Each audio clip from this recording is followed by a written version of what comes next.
Hey folks, thanks for tuning in to another edition of the Veritas Road podcast. Before we get to the fun, we just wanted to introduce you guys to our new partner, FNX Fitness. Yeah, I've been having trouble sleeping for about 2 years now, and we don't have to get into why, but I've picked up some FNX Relax sleep aid. It's got some ashwagandha, some melatonin, all kinds of good stuff that'll help you drift off to sleep. Take one of these and sleep on a flat surface, and I guarantee you your sleep's going to improve. Yeah, I mean, I tried out 2 of those before I handed them off to you, and it was fantastic. And I've been using their Refuel protein powder, which is delicious. I've been using their chocolate malt flavor. It's really good. Dissolves super well in milk, almond milk, water, whatever you want to use. And it's great for recovery. I've been using it post-workout for about a month now. And it's worked out super well. It's got a good whack of protein in there, some branched chain amino acids. It's good stuff. And they sell a full line of fitness supplements, sleep aids. They even have a new CBD line coming out, as well as some clothing as well. So you can go there for all of your fitness needs, really. Yeah, if you're already using this kind of stuff, we could appreciate helping us out, helping the show out, helping FNX out, and helping yourself out. It's a win-win for everybody. If you use the discount coupon or whatever at checkout, Veritas Road 15, you get 15% off of whatever you're buying. Yeah, all lowercase, Veritas Road 15, you get 15% off. So, I mean, who doesn't like 15%? Yeah, we'll put that link in the show notes / description of wherever you're watching or listening to this show. Yeah, guys, so thanks for tuning in, and we'll talk to you soon.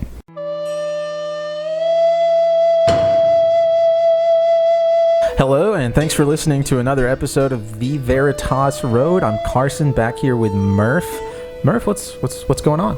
We've got a lovely sunset behind us. I do not have a tarp, so you can see out in my backyard. So that's what's going on. You feel exposed? A little bit. It is a wide window. You can see right in here. Yeah. And now we're sitting here with Connor, lifelong best friend, I believe is how you prefer to be described, if I recall from the last time we spoke. Yeah, I think that. You call me just like your friend. I'm like, I'm going to demand a little next level up. Well, it's good to see you, buddy. How you been doing? Good. I've been staying with my parents through all of the chaos of the last few months, which has been really nice. Earnestly, that's the truth. And it's also the added benefit of getting to see you guys more often. Yeah. So let's just kick things off. Tell us a little bit about you and kind of what you do for a living and what made you want to do what you do for a living. So I work in publishing, which sounds really exciting. I work in textbook publishing, which is more interesting than you would think it is. I sort of got into publishing because I've always loved to read. Just that's my favorite thing in the entire world. All I've ever wanted to do with my free time is just read. And I was an English major in college, and sort of the English major staples are you want to be an author or you want to teach. And I don't feel... I was never going to be an author. I don't have the creative drive like that. And I kind of kicked around the idea of being a teacher for a while, but ultimately didn't feel super drawn to it. And then I could see you with like a cane teaching class. Thank you. I think I think of that as more of a professor. You know, you could be professor. You can start one and work up to it. I think most of my ideas of teaching were probably informed by the number of times I watched Dead Poet Society in high school. That's a good movie. Right. Yeah, and then one day when I was in college, my academic advisor, she said, "Why don't you think about publishing?" And that led to me, pursuing it and realizing that these books have to come from somewhere, and that led to me being where I am now. Okay, so what's publishing like? I mean, I guess it's not something you had thought a lot about before you went into the world of publishing. So how's that been? I really like it. It's very creative people. I mean, obviously, it's probably not that surprising to hear, but it's people who love to read. So you've probably read the same book as everyone there, or you've read something comparable, and you can say, "I read this and I really liked it," and then someone will say, "Oh, well, if you like that, you should read this." I feel very lucky to work in this industry. Not at the risk of waxing too poetic. It's I firmly believe it is just a good thing it does to put books into the world. And yes, I work on textbooks, which is not as sexy, but I mean, definitely not. Yeah, no, it's definitely not. But I mean, people are, they help educate people. I firmly believe that every aspect of this industry is ultimately serving a noble goal. Yeah, to add a little more context, so there's not much publishing in Tennessee unless you count Lifeway. Where have you been publishing? Like the Big Apple, right? Yes, I live well, I live in New York, but as I say, I have been here for Yeah, you 6 should talk. months. You should talk about that a little I was bit, going right? to say, yeah, let's pause there for a second. So you were living in New York. That's where your job was, right? Yeah, I mean, I Still still is. like, I still have an apartment full of stuff there. So why did you moved down? So you were living in New York. You moved back down to Tennessee within like what, the past 6 months? Yeah, this is all just semantics, but I do not think of having moved here. We do not have to get into this, but I still like I'm just staying with my parents during the pandemic. Well, I was going to ask, like, what's your experience been like during all of the coronavirus to do? Because you were living in one of the cities that's Right. had some of the biggest, most stringent shutdowns, and Yeah. you moved down to Tennessee that's had some of the least regulation. I left so early. We had a team meeting on Wednesday, March 11th, and about something else. And at the end of it, they said, "By the way, we're announcing today you can work from home with your manager approval." And we all did it as like a novelty, like, "Oh, we can work from home tomorrow." And I thought about, maybe I could ask if I could go to my parents' house, but then I decided not to because I didn't want to make a big deal out of it. And then I don't remember what happened in the news. It was like a really bad news day where people were really getting a sense of the scope of this thing. Yeah. And I emailed my boss, and she said that I could work from Tennessee. So I mean, I was only like working from home in New York for 2 full days. So Thursday, Friday, and then a weekend, and I was home on Monday. So I mean, really, That's crazy. 99.9% of my coronavirus time has been spent in Tennessee. I dodged a bullet. Because Yeah, I've heard horror stories about how New York is right now. So when I was there, it was obviously, I guess the most terrifying thing was that it was so unknown. It was still such a mystery, and so people were kind of preparing for anything. So the stupid thing I did is I went to the grocery store. And I bought a few more groceries than I normally would, and I went back to my apartment, and I was sitting on the couch, and my roommate came in, and he was all like gloom and doom about it, and I got so freaked out that within an hour of having gotten home, I got up and went back to the grocery store and bought like another big round of food. oh, so you're part of the problem. Yeah, I am part of the problem. I'd never stocked. Did you buy toilet paper? I did not. Okay. Because I kind of had an inkling. If my boss had not officially said I could come to Tennessee, I was just going to tear off and do it because I don't like my apartment enough to stay there round the clock for 6 months. As a publisher, would you have used pages from a book as toilet paper if push came to shove? No, I would use clothes before desecrating a book like that. Just checking. I didn't. No, I would never in my I mean, depends on the book, I guess, but no, never in my wildest dreams would I use a book that way. Okay, that's good to know. That's good to know. It tells you about a person. Their answer to that question. That does tell you a lot about it. It's kind of a specific I question. approve of that question, Carson. So one more thing I wanted to talk about that's like more like regular news stuff, and then we're getting get into the rest of your publishing experience. But so obviously everybody knows Joe Rogan, like the big podcasting demigod, signed a big deal with Spotify within the past 6 months. It's been $100 million deal. Yeah, it's like 2 or 3 months ago. But recently, what's come out, and I think of publishing almost as like an avenue for free speech, whether it's textbook publishing or whatever. Like you're there to promote whatever people have to say. Right. You're going to make sure that they don't sound like idiots when they say it, and make sure that goes from the author's mouth to the in front of the reader. Right.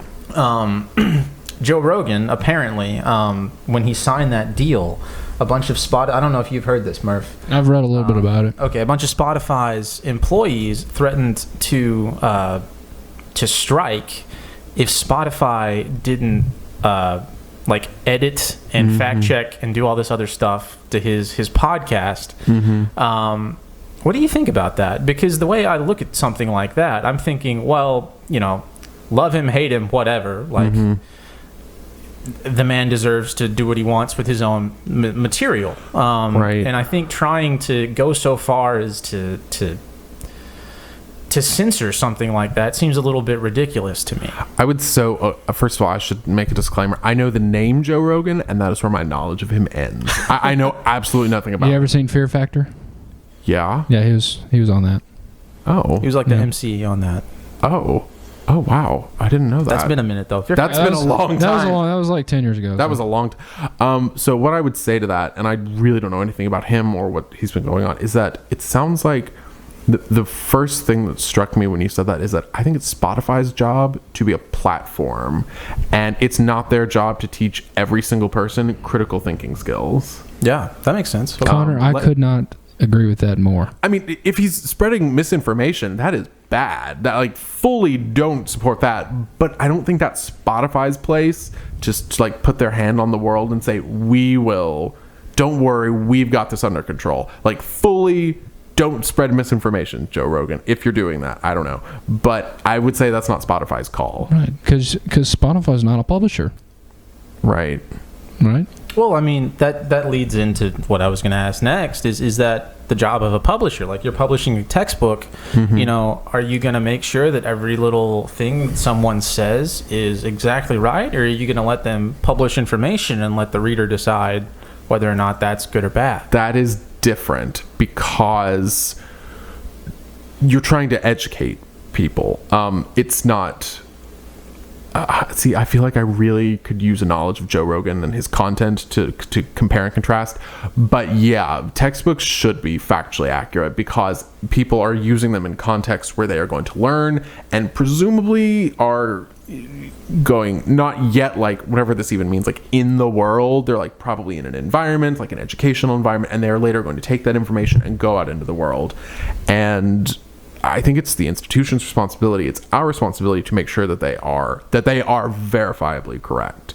Now, but that's just talking about textbooks. So okay. Other books, totally different story. I mean, that makes sense. But then where do you draw the line between one and the other? Like, is it because, you know, somebody like him is in the entertainment industry and he's not publishing a book? He's just, you know, publishing a podcast and that's it. You know, where do you draw the line between saying we've got to make sure that this is factually correct and saying, well, what they have to say is what they have to say, and, you know, people need to go figure that out for themselves? Where do you draw that line? I guess it sounds like he is someone that people listen to like, let's see Joe Rogan's take on this, and they are going for him. I don't know if is he presenting it as like, this is correct, or is he saying like, I'm a known personality, here's what I think on this stuff? I mean, I think what happened was a lot of there was a misinformation to do recently about him saying something about people starting fires somewhere. I don't really know the wildfires in what the West. happened. Yeah, he said something about, like, I think extremists of some kind starting fires, which turned out to not be true. Whatever. What was I saying? I don't know where you're going with that. He's talking about where you draw the line. I guess it's because Joe Rogan seems to be like presenting. I guess it's the difference in like he's a creative versus fact. So if you publish a science textbook, you've got to be factually accurate. Yeah. But if Joe Rogan walks in and says, "I'm a personality, I have followers," people are gonna. I mean, yeah, throw it out there because you're a platform. I guess it might depend a little bit on what kind of claims he's making, but there's a huge difference in, like, here's this personality's thoughts versus, like, this is how the world works. This is science, this is psychology, this is economics. It's just different. Yeah. I just wanted to get your take on that because media now is so confusing because the spread of information has changed so much in the past 100 years. It's mind-blowing. You have any thoughts on that, Murph? Yeah, I just think there's a big difference in platform and publisher. Like, it's like about communication avenue. Like, publisher is about much more direct, much more like limited as far as the end product. Am I making any sense? No.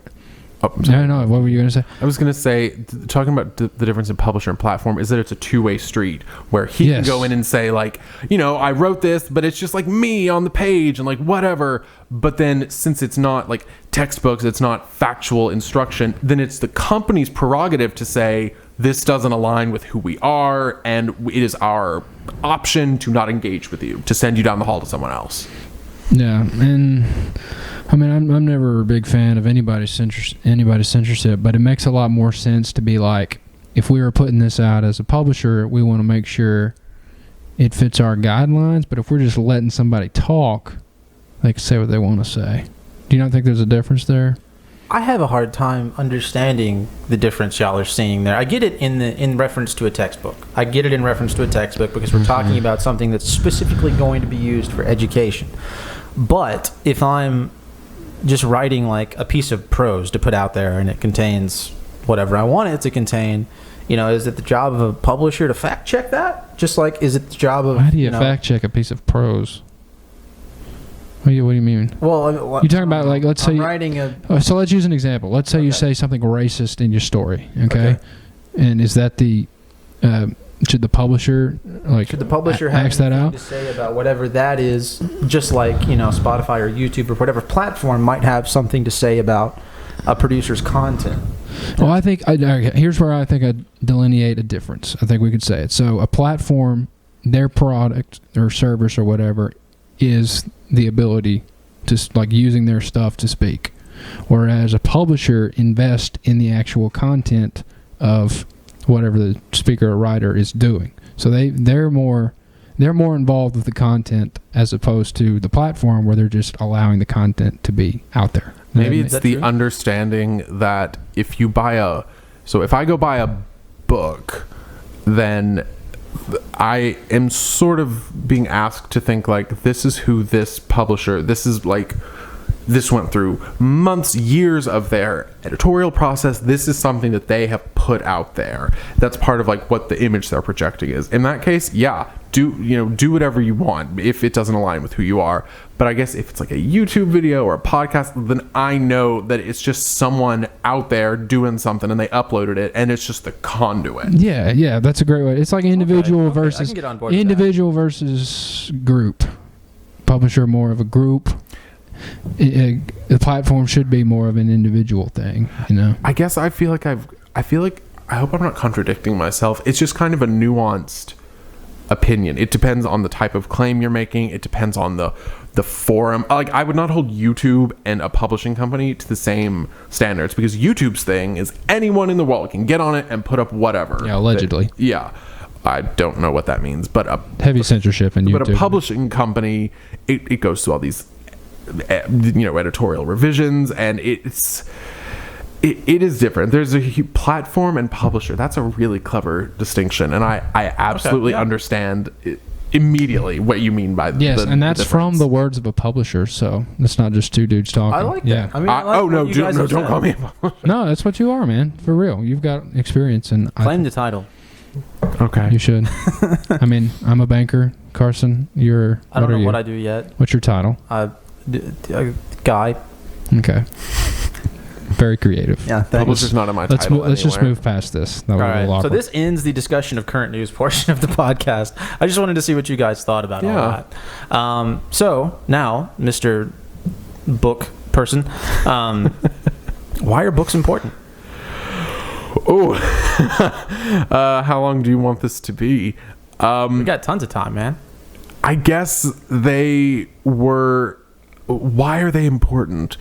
Wow, there are so many different angles to consider. The very first thing that came to my mind is, before we had all of these other avenues of disseminating information, that's how you did it.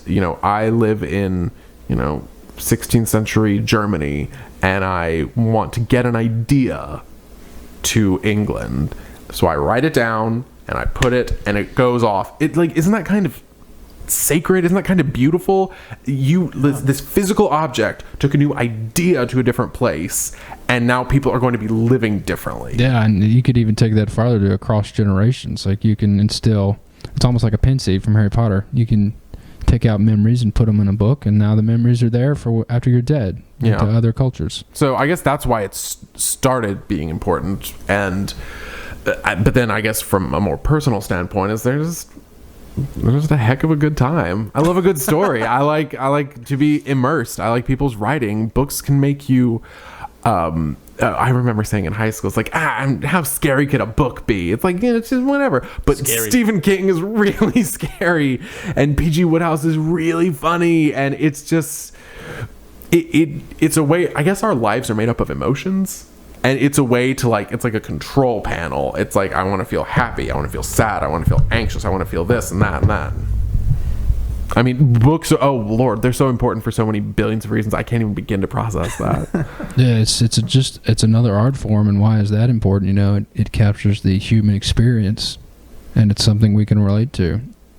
Even though it's just words on a paper, it fascinates me how words on a paper can translate into your life being affected in some I'm way. going to do Yeah. something differently. Because- this thing was yes. sitting here inert. It's an Yes. object, and I picked it up. I mean, and you could say that about the Bible, or you could say that about a great political work. I'm with you on that. Your life as a living, breathing person is going to be different Yeah. because of this inanimate object. It's almost like a transfer of information between dimensions. As crazy as that might sound, like It does sound crazy. You've got. Yeah. Well, I mean, you've got the stillness of information that is unobserved. You almost breathe life into it when you pick it up. You read the thing. Now it's in this dimension, in this reality. Don't you? Isn't that a way to That's think an of it? interesting way to conceptualize. Yeah, It's also And that's cool. that is neat. it's like a letter from the past. I mean, if someone, I can't think of anything. So Thomas Mallory, who wrote Le Morte d'Arthur, that was 15th, maybe 14th century. He's been Long dead for time ago is all I know. hundreds of years, and someone can pick it up now and be different. Because they can see how to behave to people, or how not to behave to people, or maybe they'll discover an interest in English history and they'll move to England and meet their future spouse and have children and start a line there. Yeah, they could go looking for Excalibur and die. It could even cause somebody to die. I mean that's certainly a negative, but yeah, I mean, well, all this makes sense in the context of people who pick books up and read them.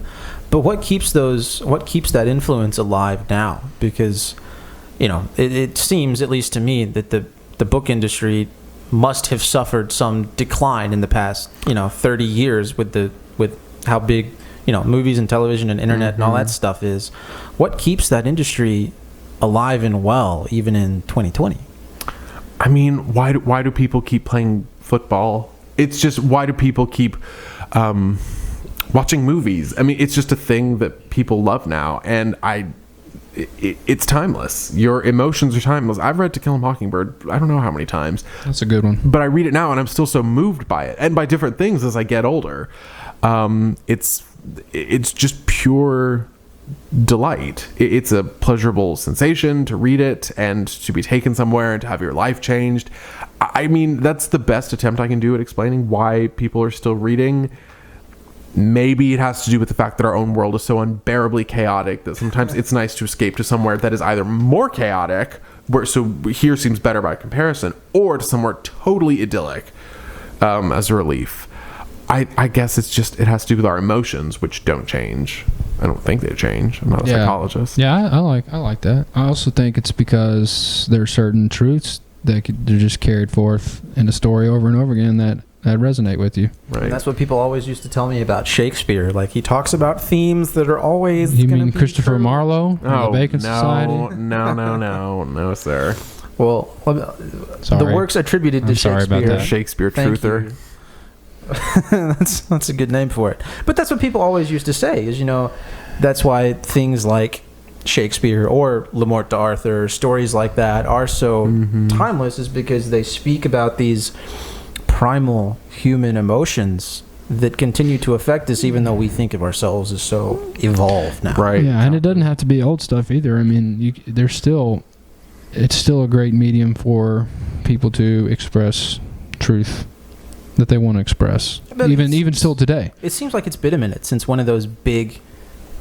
You're talking about like some of the big books that come out over the years, but it seems like it's been a minute since that's happened. Oh, I disagree, because Bob Woodward just released a new book last month. Whenever he releases a new book, it's like, I don't even know who that is. he is do you know who he is? I've heard that name. He's a political writer who was part of the team Woodward and Bernstein that broke the Watergate scandal. Oh, I think yes. I've heard Bernstein. I've heard him interviewed before. It's kind of like it's like a tradition in every presidential administration. Like, oh, Bob Woodward has a new book out, and he just released one about Trump last month. And actually, in our current political state, there have been, John Bolton had a book this year. Fire and Fury was, I think, last year. So yeah, maybe it gets swept under the rug a little bit because there's just an avalanche of news every day. But I think there's still books that do that. Yeah, well, but those are all nonfiction. You might be thinking. I was specifically thinking about fiction, but I mean nonfiction. That one I Makes might agree with sense. you. I'm trying to think of the last time a novel just set the world on fire. I mean, the last big to-do that I can really think of was the whole, the ones that I couldn't stand to read. Hunger Games? The Hunger Games series. Those were the last big ones that I can remember. And Game of Thrones is pretty big. Oh, yeah, Game of Thrones, I guess. But that was more That's reason TV. than the Hunger Games, And though, Game of isn't it? Thrones, or The last Game A of Song Thrones. of Ice and Fire, is technically still ongoing. Yes, he's been writing Winds of Winter forever. Not to dive into that rabbit hole, but The Dance with Dragons, I believe, came out in 2011. So it's been almost 10 years. Wow. Yeah. Yeah, I mean, that's been a hot minute. Mm-hmm. I mean, but that's where you kind of get into a more publishing talk, because there's still great creative authors writing stuff all the time. You just won't see, probably. Do you want to know one of the strangest things that I've learned about in publishing in my experience? Yes, I do. A book can be considered in the publishing world, considered a phenomenon, blockbuster success. And if you pick 30 people off the street, none of them would have heard of it. Because it's like a thing that can be a success quietly. There might be something about the cover, and, hundreds of thousands of people just wander into a bookstore and the cover jumps out at them and they pick it up and they read it and they love it, but they may not tell anyone about it. It's not like movies or theater or music where it's a little more of a social thing. Yeah. Because books are, you have book clubs, obviously, but a book can be a phenomenon very quietly. More personal and intimate. Yeah, exactly. And obviously people recommend books, but if a movie's come out and it's a phenomenon, I think people are more likely to say, do you guys, this group, do we want to go see that together? But you don't have to do that with books. Yeah, nobody's sitting around reading a book together. So I guess what I'm saying is there might have been like a phenomenon and we just don't even know about it. That's crazy. Because I specifically thinking about like the Harry Potter releases that were huge when we were There younger. are obvious exceptions. And, those were massive. And Aragon was a big thing when I was that age. And I would go like the day of and go, find the book on the shelf. And it was like this big, huge emotional experience. I'd go home the next day and spend 8 hours, in a chair with the book reading it. Right. And I just haven't experienced that. And maybe it's because I'm older now and not as wide-eyed, but I don't know, I'm pretty sheltered, but maybe it's because I've changed, or maybe I didn't know what had changed, me or the book industry. I guess probably you changed. I would imagine growing up. You have something to say? I really related to that experience. That's something that the kids are missing out on these days, because it was very exciting to go pick up a new book and read it. My nieces haven't discussed anything like that with me, and they're right in that age where like the three of us would have been, ravenous readers. Yeah, totally excited for the midnight Harry Potter release at that time. Yeah, that's one thing I could say about our education at the Deer Academy is they were pretty good at promoting reading. Yeah. I thought. Deer, drop everything and read. Yeah. AR points. They still do AR points. Not so much in the math department, but I like the reading department. What do you say about that? Not relevant to the audience? Probably not. Yeah. Sorry, we're talking about our high school. Connor, you were about to say something. Oh, I don't think I was. If anything, probably you changed because you have gotten older and I don't think so. A good example for you personally is I don't think about so educated. When we were growing up, This was educated. so good, such a good English department. I don't think of you being into nutrition and fitness when we were at that age, but you are now. So your brain, some of the space that was all reading is now something else. It's probably just you getting older and diversifying the things you're interested in, and you've been to college now and you are a different person. Your world is bigger. That's my armchair. I took a Psych 101 class in college. You're qualified. I think everybody has to take Psych 101, right? I didn't have to. You had a gen ed. Either that or sociology. I had to choose between, Psych, Soc, and Econ. I didn't take Soc. Fascinating. That's fascinating. I took all three of those, so that makes me smart, right? Yeah, I think so. I think that's what is college for smart people. Can we talk about that? That's not really related to the publishing discussion. Just a general question. Depends on what you're there for. Yeah, what do you mean for smart people? I don't know. Just really intelligent people. Do they get a lot out of college? I would say the people who get the most out of college are the ones who know how to... Who know what they're there for, who take advantage of it, who don't slack off and miss class, and who engage so with it. the opposite of me. I did not go to college with you. I am not available for comment on your college experience. I didn't know what I was there for. I didn't like going to class, and that makes sense. You have to. you have to be looking to get something out of the experience and know what you're trying to get out of the experience, I guess, like you're saying. Yeah, and most people who go to college, that's not it. It's just a social norm. It's just basically That just is an, true, an yeah. extension of your youth as opposed to desire to learn things. It does seem to be an extension of your youth. Like, people are... It definitely was at Freed. That's why you just ask people.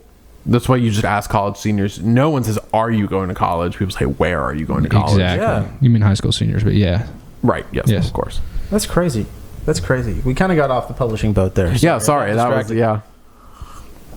Well, you can go to college to be a publisher, so there. I brought it back around. Thanks, man. That's what Connor did, right? Well, grad school. Some undergrad places do have a program. My university did not. Okay. Yeah. I walked outside your grad school building and tried to scare you once. Yes. Yeah. That's. I wish there It's a were fun more to story. the story. That's the All story. of our beloved listeners are fascinated. Yes. We'll reenact it later for Yes. all of your Patreon contributors. That's right. And subscribe star. Don't leave that out. Once they donate a certain amount, we will reenact that. That's right. We'll get on a plane. We'll drive up. That would be a fly to great New York. incentive. Yeah.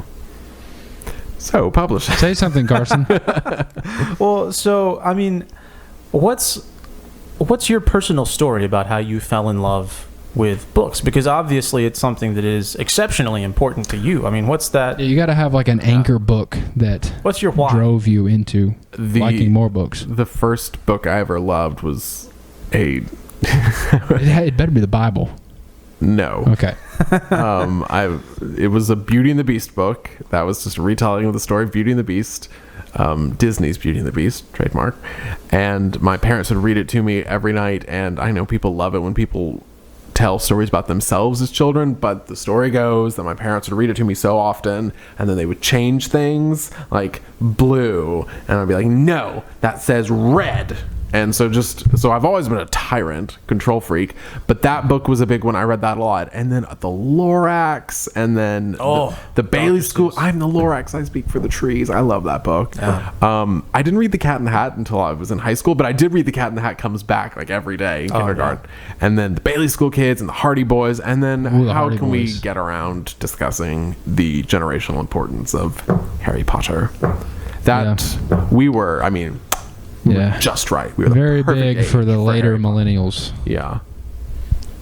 Yeah. Also, Magic Tree House is good. Magic Treehouse. Oh, I love the Magic Treehouse. I read like all books. 40 of those in third grade. Oh, there's way more than 40 gonna now. say. Well, back then there was. I mean, like 40. I can't think of that woman's name, but she writes like 4 or 5 a year. No, I can't either. That sounds like a lot of work. Yeah. So, I mean, to answer your question, I don't really have an answer because it's just always been something I've loved to do. I don't remember the first novel I ever read alone. I just remember our school had a pretty decently stocked library. And then when I was in middle school, I discovered Agatha Christie, who was so prolific. And it's just always been there. Didn't she randomly go missing for like 2 years? She did, yeah. Miss Thing just pieced out for like a weekend or so. She ran away from her husband, and the public was like, where is she? She was fine. That's terrifying. She lived to be a very rich, very old woman. She died in the 70s. So I'm sorry, I don't have a more specific story. I have just loved to read basically from the moment I was born. Even before I knew how to read, I loved to read. I mean, that's pretty specific. Like, And I feel like I'm talking about myself. that's so what we're much. here for. Yeah, that's kind of the point. But I get maybe it's just me liking a good story, because as I've gotten older, I've gotten really interested in movies and TV shows and theater. I like culture. I like things that tell a story, which is why I don't really watch reality TV. I like to see a narrative laid out. Like in the past few years, I've gotten really into like old Hollywood movies, which were so well constructed. Yeah. So that's probably like the underlying root cause of it. But reading has just always been there. I mean, you made me... I'm going to pose a question to you. Could there be sometimes more reality in a fictional story than there is in an honest to goodness, like a reality TV show or whatever? Because at least sometimes to me, what I'm reading in a story seems to hit home and speak more truth to me than, grandma walking uphill both ways to class. Like those stories definitely speak to me on a more personal, primal level than a lot of other stuff. Then God bless that. And what's so wonderful and weird about books is that you can read a book that'll change your life, and you'll give it to Murphy, and he'll be like, okay, whatever. I mean, it's so bizarre how that works. Yeah, there can be more reality to it, because probably, I mean, a book will come from an author and who has a vision. Maybe it's a little more tightly controlled. Yeah, I think that's a fair question. Yeah, I think there can be more reality in a book than something so processed and edited and, merchandised. And yeah, I mean, why do you, it goes back to why do they last, is because people gravitate to things that are true and that resonate with them and who they are and their experience in life. And quite frankly, the reason some books last forever is because they're more real. They're almost at this point in our culture, they're more real than some people's lives. Is that too much to say? I'd love to know what you mean by that. Yeah, can you give us an example? Like, so a story of like adventure that's timeless, like The Once and Future King, all right? Talking about Arthur again. Yes.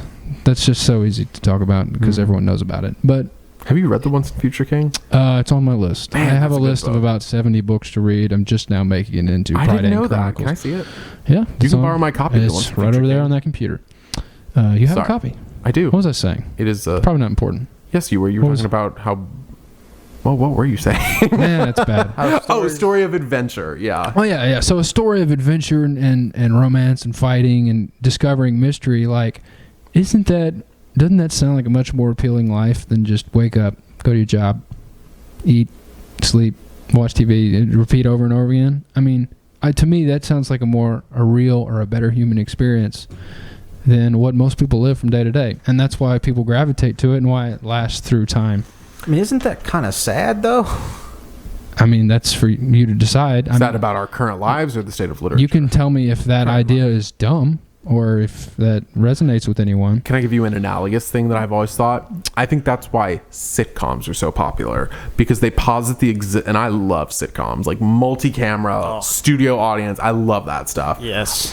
They posit this world where you can live in a big, fabulous apartment.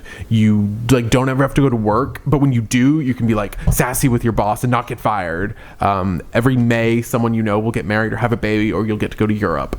It's the same idea. It's like this world is so imperfect, but this world that exists in this fictional space is more palatable. I think tell me if I'm getting that totally wrong, but I think I'm 100% with you. Yeah, that's similar to what I'm saying for sure. People just long for a different reality, and a book can provide that, especially a good book. That sounds so sad to me. Like, I mean, do you not think that? Do you not think that's a valid point? You're definitely right. There have been stretches of my life where it's more fun for me to, escape into a book than to consider what's going on in my actual life. But how sad is that? Like, how sad is it that that's the state of our lives as human beings? I don't think that says anything bad about I think that says a lot of really good stuff about literature, in that you can escape into it and be, embraced and caressed by words on a page, which is crazy. Yeah. But I think it does say a lot about this state of most people's lives today. Yeah, I mean, we probably don't want to get too spiritual or too mumbo jumbo, for lack of a better word. But I mean, that's just part of life experience. Is you're gonna have some downs, and that's an understatement for some. But books and other avenues of media are a way to escape that, and that's why they last, and that's why they're so relatable, and that's why people love them. That's why I love them, especially like my favorites, like Harry Potter. Man, it's good stuff, and the Chronicles of Narnia. Man, I love those books. Those are two good sets of books. That is very true. Yeah, I can endorse both of those unequivocally. Yeah. Yeah, and Inkheart's pretty good too. Do you remember? Oh, by what's her name? Cornelia Funke. Those are great. I always not wanted books. to bring a book to church and read it, and my parents would not allow it. And I understand that. But when I was 7, I was so annoyed that I had to sit through a sermon that at the time felt like 2 hours. Yeah, I think that's another thing to talk about, like decline in maybe learning, is because when you're reading a book, you're learning new vocabularies, you're learning new concepts, and that's really healthy for a kid. Now, Really healthy for an adult. Yeah, but now Lugubrious. But now everyone is looking at their iPods, and they're just consuming prepackaged media that is at a lower and lower level. And I think that just needs you to sit in front of it. You don't have to engage. Yes, exactly. It's much more lower vibrational. It's like And can't you see evidence of that decline in our society? Is that saying too much? Like, could that help solve some of our problems? Just get people back to reading? I think so, with every fiber of my being. I have absolutely no statistical evidence. I have no sales, whatever. But just from like picking up an aggregate, it does bother me when I see families like in New York in the park. It bothers me when I see like families walking on a beautiful day, walking down the sidewalk, and they all have headphones in. That kills me. Yeah. What's the point of spending time with your family if you're just gonna? If you're gonna do that, just stay at home. Yeah.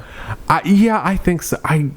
There is so much culture in this day and age, and so much of it is just stupid. It's just bad. Yeah.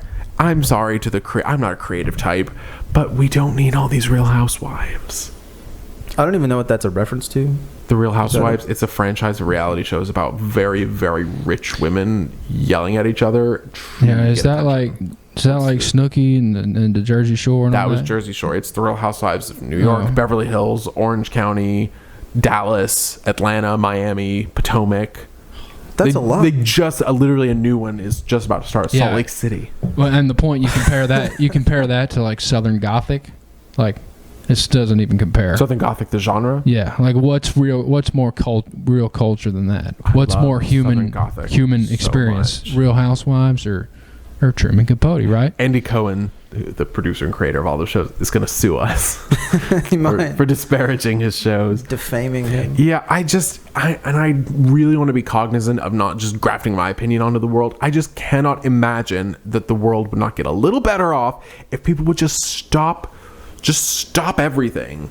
Get off Instagram, get off social media, stop watching all of these inane reality shows and all of these shows that's just shooting and explosions and guns.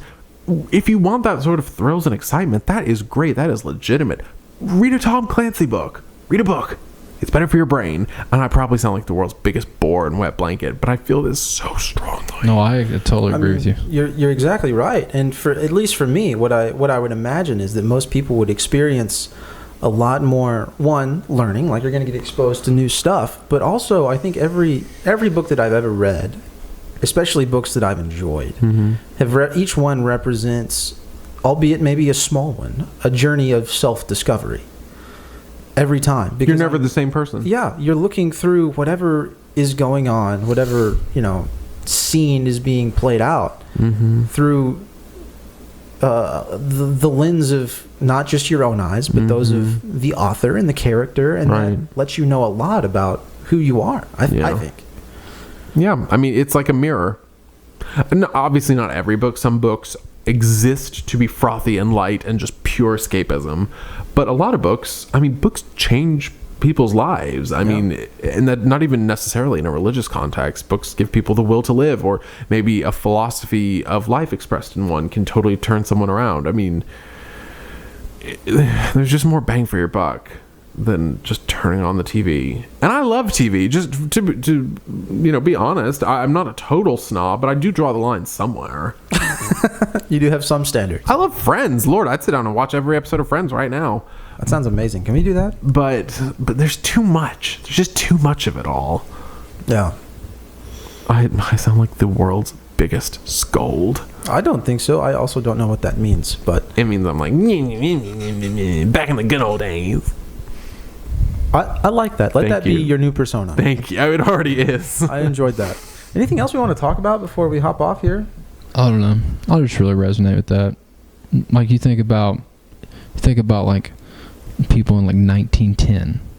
Think about the culture they consumed then versus now. It was just so much more. Instead of watching videos of random people dancing on TikTok, they were educated in all kinds of different books and history and art and music, and they read every day. I mean, you think about it's almost like when they weren't working 18 hours. Well, that's true, but right. even like people in the city, who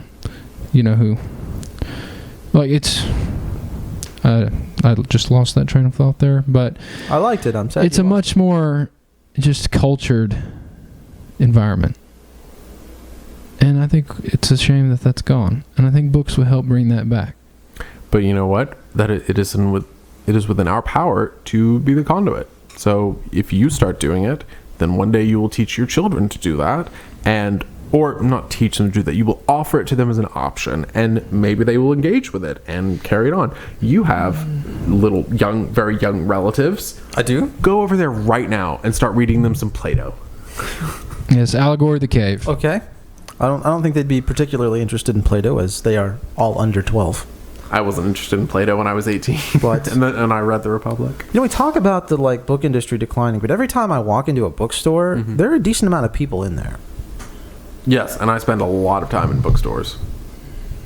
So are you saying it's always you that I'm seeing, or? Yeah, it's me, and we don't talk. You ignore me. No, I mean, I can think of bookstores in New York that are just, you can't move around. There's so many people packed in there. Now, are they all buying something? No, but at least they came inside. Yeah, that sounds delightfully unpleasant. I'd like to experience that. Well, you probably can't right now. There's probably not many people. You've been to New York, have you? I have not. Oh, okay, we should change that. I'm woefully no time in the near untraveled. future, but... Okay. Okay. Yes. Thank you. Thank you. All right, guys. Anything else before we hop off? This has been good. Thank you for having me. I think we should all say our favorite book, and then we end. Yeah, let's talk about your favorite book, Connor. What are your? You can give us a list of like 3 to 5. Let's just say 3, Okay, so we give won't us go like for 3. another 50 minutes. Everyone's top 3 favorite books, then the plane's gonna land. I can't answer that. I mean, okay, I love, just let me say broadly defined, I love murder mysteries. I love... It's very broad. Southern literature, which is kind of a recent thing. The South, I mean... Will Rise Again? No. Oh, okay. I'm not I on thought that's record. where you were going there. No, the South has an A-plus literary heritage. And I will read basically any book that has set even remotely in anything to do with the United Kingdom. Okay, so Connor didn't say any specific Lifelong books. Anglophile. Because if I pick 3, I'm immediately going to... I guess that'd be very hard for you, so that's probably not fair. Okay, let's say David McCullough's John Adams, Truman Capote's Other Voices, Other Rooms, and then every other book I've ever read, except Okay. The True Confessions of Charlotte Doyle. Which was I not. actually liked the Charlotte I Doyle. know you did. All right, Carson, your turn. 3 favorite books. Ooh, 3 favorite books. Oh, this is hard. I should have said Atlas the Shrugged. Bible. You don't that's have implied. That's implied for everyone in Church of Christ listening. to. Atlas Shrugged by Ayn Rand. Never read it. Ender's Game by Orson Scott Card. I knew you were going to say that. So that's a good book. I read that book like 20 times back in middle school and high school. And third one's up for grabs right now. I'm reading a couple of different things. So we'll see about book number 3. Next podcast, you'll find out what my other favorite book Oh, good. is. There's the hook. Come back and Yes. listen. So we know that this is a podcast, right? We're not trying to affect that we're just sitting here having this conversation. No, you can break the fourth wall. It's kind of fun to look at the Stare camera. right at the camera. Although people that are listening can't see you. Can I make a Jim face? What does that mean? From The Office. Yeah. I got it. Yeah, Sorry. it's a cutesy thing. I'm sorry. It's Please. a cute- And then they talk to the camera like he's an actual cameraman who just lives in their lives. That'd be cool. I've completely derailed us. What are your 3 What are your favorite 3 books? favorite books? Harry Potter and the Order of the Phoenix. That book is fantastic. Oh, The Department of Mysteries. I have another question after the end of this. The Voyage of the Dawn Treader. Good one. Excellent book. Both the 5th books in the series. I was Is that a about to thing? comment. Yes. You both Oh, man, chose you know one what? out of a specific book. I or out of a didn't. series. I did not think about that until just now. Although, 5th in what order? Chronological. The only correct one, That's actually. that's true. I think it both was scenarios. published. I think it was published 3rd. The Voyage of the Dawn Treader? Yeah. I think Yes, you're it right. was published 3rd. And then another C.S. Lewis book, The Screw Tape Letters. I just read that for the first time. Also Very very good. good. Wormwood. Interesting stuff. You said you had a question? Yeah, rank the Harry Potter books. I would probably say 5, 7, 3, 6, 4, 1, and 2. Say that slower. From the order of your My most favorite to your least favorite. Yes. 5, 7, 3, 6, 4, 1, 2. That is not 3 to- of those are exactly the same as me. Strong disagree. That's not to bash the 6th book. It's good. What's yours? The 6th is probably my favorite, and then after that, it's just a jumbled mess. The second book, Chambers, definitely my least favorite though. Yeah. Still a great book, though. It's a great book, but 3, 6, 5, 4, 1, 2, and then 7's a floater, and I put it somewhere different every time. Sometimes I like it. Sometimes it's my second favorite. Sometimes top half. Okay, I gotta say, since this is devolving to a little bit of Harry Potter, dude, I cried when Harry's visiting his parents' graves in the 7th book. It's so sad. Plot spoiler. Those books totally defined our whole generation. It's been out for 13 years. My sisters had never read Harry Potter before quarantine, and they both read all 7. Carol, my How old are your sisters? sisters? 24 and 23. And they never read Harry Potter. One of them had read the first 3, but many years ago. How do you just read the first 3? You can't just read the first 3. She lost the 4th one while she was reading it because it was my copy. That's another story. So they both read it and were so... I mean, they both really cried when they finished. And they'd seen all the movies. They knew what happened. What they specifically both mentioned is Harry going into the forest and seeing his parents and Sirius. And Oh yeah, that is sad too. Resurrection Stone. What a coincidence! It just happened to be in Marvel Gaunt's ring. Yes. Okay. All right, guys. Land the playing cards. Connor, this has been good. Thank you for coming on. Thank you for having me again for the second recording. Of I was wondering if we were allowed to acknowledge that this is not the first time we've done this. We have done this one other time that has since been lost, but That's right. yeah, New camera. I spent $400 on it. Got stolen. Spent $400 again. So it's well worth the money. that did happen. But guys, thank you for listening. We really appreciate it. Check us out on social media. We're literally everywhere.